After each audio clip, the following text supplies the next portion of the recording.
Some of these issues are not what the media reports, or they're not reporting it to a great depth. In Nigeria today, HIV/AIDS treatment works, and I'm telling you, it's success. We have success stories here and there. Today in Nigeria, if anybody is positive and you start treatment, in no time, that person can marry and their children will not be HIV positive. That's one of the beautiful stories of HIV/AIDS that we are not seeing in the media. Because we still have a lot of stigmatization, But when the media helps us to push the stories that matters and which are not really being focused on now, it will be interesting for everybody to read. I don't know if we know that for people who are HIV positive and you are on treatment, you cannot transmit HIV to another person. That is one of the success of treatment also that we have. But there are some challenges still in the HIV sector. And one of the key challenges is the fact that, as I'm talking to you in Nigeria, powerhouse of Africa, we are not manufacturing ARVs. When Ebola came, when what was the last pandemic? COVID came. We have to be begging international communities to support us with vaccine. And these are critical issues.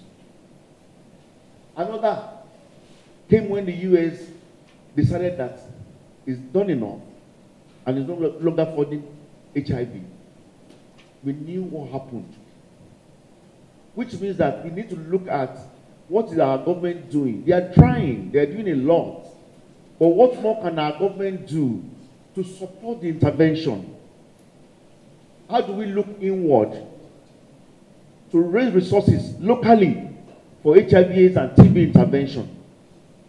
From the faith angle, what are we doing and what are the challenges we are facing?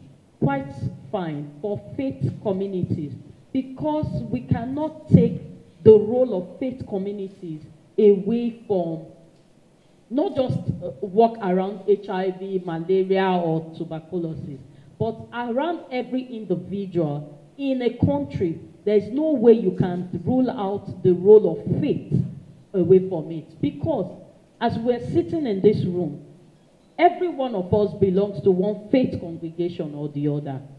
True of us. We all belong to a faith congregation or the other. And we all have a level of respect for our religious leaders.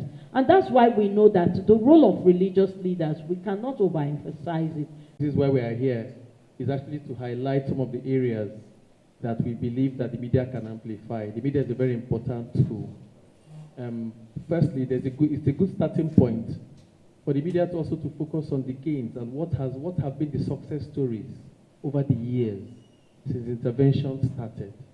There have been multiple success stories, from a human angle perspective to investments that have been made across board in facilities, trainings that have been conducted, persons and even communities that have benefited from intervention. Those are lovely stories. Those are stories that are strong and powerful and that resonate strongly with persons.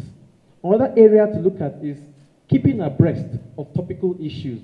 Just like our brother Abdul Kadir said, what are the topical issues that the people need to be aware of? It's important that all of us educate ourselves on what these topical issues are. Going to GC8 will also be a very challenging terrain. But the good thing, the media, where are you? You are listening. I want you to note that the government has pledged and has put money amounting to 200 billion naira. This is on the story. You should check. But I want to remind you that up till now, we have not seen where is the money or what they use the money for. If it's meant to procure ARVs, TB and HIV commodities, the government, as part of the accountability mechanism we are talking about, the government needs to tell us so number of these commodities have been purchased for this number of period.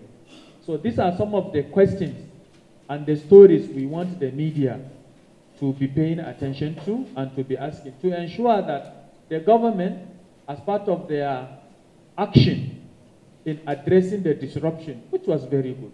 We love the government, we appreciate them extremely, and we are happy with that. But as we all know, our government can allocate money, the release is the problem. And sometimes if these funds are being released, if you didn't monitor properly, it will go to another lane.